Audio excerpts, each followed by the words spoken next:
Yes, I would. First of all, aloha, mahalo. Hello to you all. My name is Letty Springler.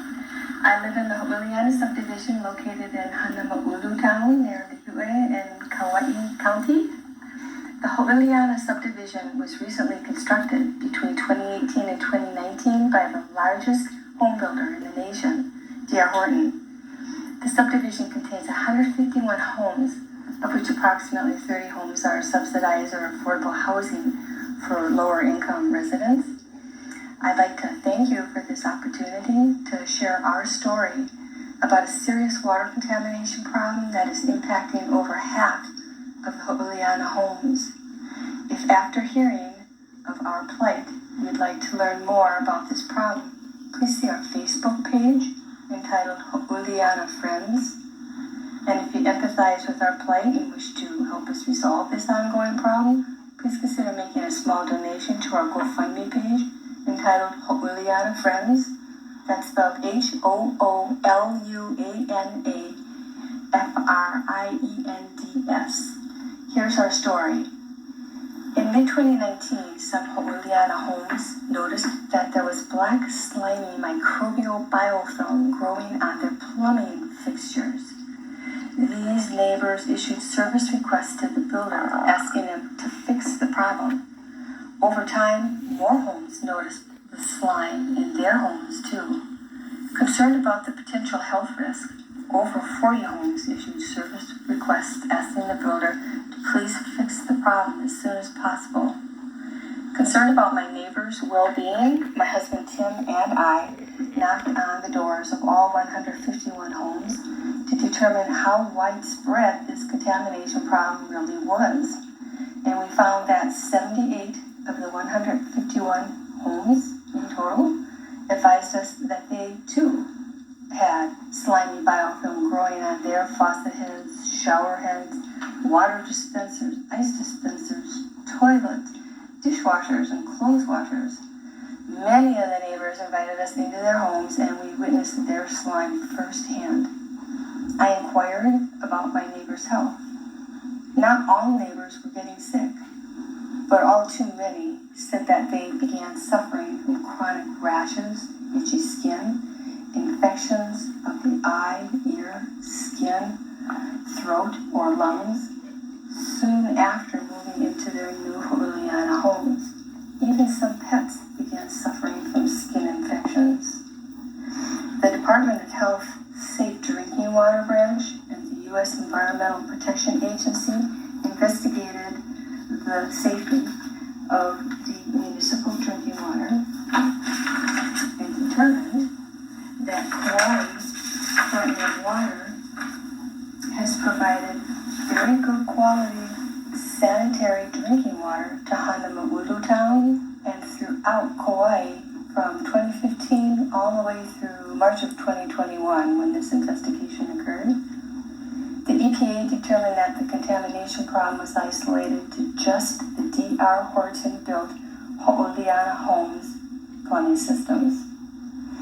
The builder then performed water testing in 25 of the homes, and the water tests revealed the municipal water at the outside entry point into the homes tested sanitary at near 0 microns.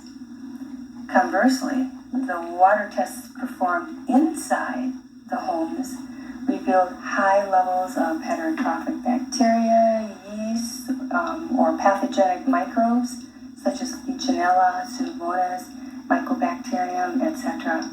in high levels, making the water unsanitary and a health risk. So how does the sanitary municipal water become unsanitary? Once the water enters into the home's PEX plastic pipes, the water touches the microbially biofilm-lined inner pipe walls as it travels through the pipes to the faucet or shower head. It then becomes contaminated as it travels through the contaminated pipes. I proved this concept by removing my PEX pipes, slicing them open, and looking at them. I saw that the inner pipe wall of all of my PEX pipes were lined with biofilm. I have photos of all of this notice, but since we're on the radio, they can't be seen, but I did put these photos onto my Facebook page if you're interested. I swabbed a segment of my pipes, sent it to a lab for evaluation, and they found several species of mycobacterium, which is a biofilm-forming bacteria that causes skin and other infections. Biofilms provide habitat and nourishment for microbes and subsequently act like incubators for microbes. The builder then performed chlorine disinfection treatments in 25 homes, and several months later, the slimy microbial biofilm returned in force. They disinfected several homes a second time, to no avail. The slimy biofilm returned several months after disinfection. Research has shown that biofilm are resistant to all forms of disinfection treatments. The microbes will always rebound several months later.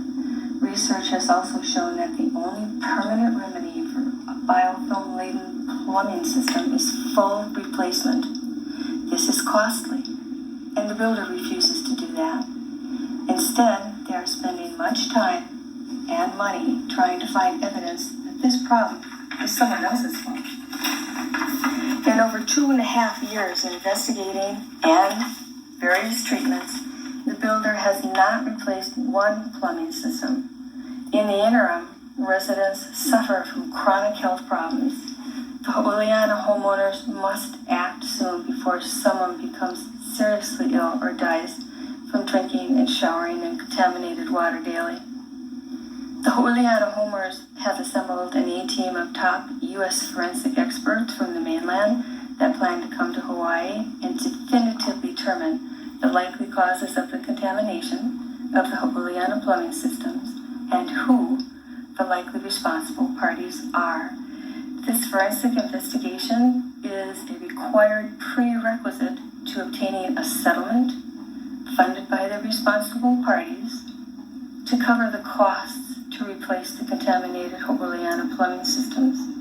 Unfortunately, forensic investigations are very expensive, and we don't have the financial resources to pay for the A-team just yet.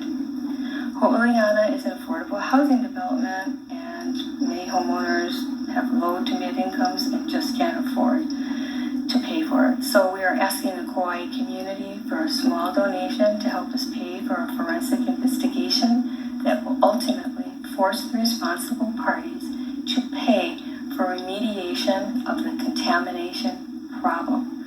Thank you for your consideration. Felicia, back to you. All right. Well, thank you for sharing this. And, I've heard a number of the neighbors in there, and I have gone out there and spoken with different people. And so we might be hearing from some of your colleagues, but I have seen the illness, evidence of the illness on people's skin and different challenges that they are facing. And so I'm really committed to helping y'all figure out what is exactly going on here. And I have spoken to the builder, and hopefully that they will be able to, give good information or whatever else. At this point in my role as a council person, I need to stay, open-minded and neutral, but I would say that there is remarkable evidence that a problem is happening in your community, and I have a lot of respect for the amount of work that has gone into the research and looking at the different types of microbes and just a tremendous investment by the community of looking at what the challenges are. And I know that I've been learning a lot more about water.